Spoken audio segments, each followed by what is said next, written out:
Yo, what's up mga padre? Andito nga pala tayo sa pangatlong episode ng Anong Kwentong Hood Mo?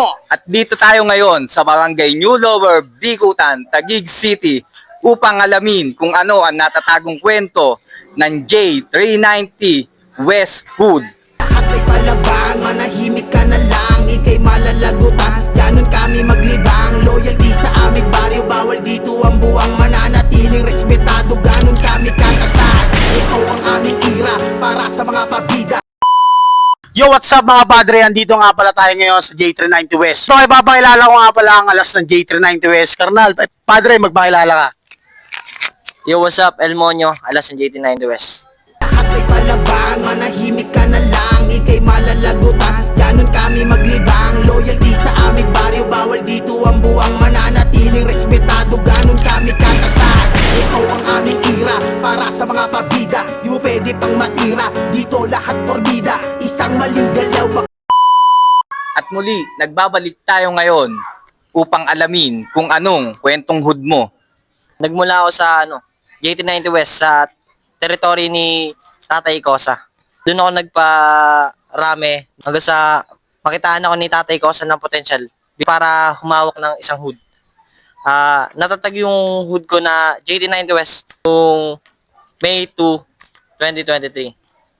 Pero yung isa-celebrate talaga namin yung hood namin ng birthday ni Tatay Kosa. Dahil yung pangalan ng hood namin is JT90 West, which is birthday ni Tatay Kosa.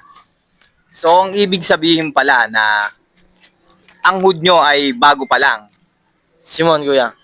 At sino naman nagdala o naging impluensya nyo para maging templero kayo? Yung naging impluensya ko dito is yung tropa ko talaga na Temple Street from Parañaque. Doon ko natuklasan yung Temple Street hanggang sa nalaman ko na may Temple Street din dito sa Taguig. Ano naman ang roots nyo? Ang roots namin is Midwest Hood na pinamumunuan ni Alas Slime, Pointman, Onig Lote. At kamusta naman ang pagiging alas mo? Ang pagiging alas ko is mahirap pero masaya. Yun. Dahil hindi madaling magpatakbo ng isang hood. Lalo't hindi pare-parehas ang utak ng isang tao, ng mga homie. May kanya-kanyang opinion. Simon. May mga kontra sa'yo, may mga gusto sa'yo. Tanungin naman natin ang mga homies natin. Natutunan ko sa pagiging templero ay ikisalimuha sa tao, yung respeto at disiplina kahit saan ka mo magpunta. Tapos yun rin yung pinakaunang tinuro sa amin ng OG namin, respeto talaga.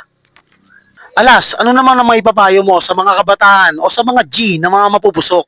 Baka mayroong ang mga mensahe sa kanila. Ang mensahe ko para sa mga kabataang mapupusok is pag-iisipan nyo muna bago kayo sumabak sa gulo.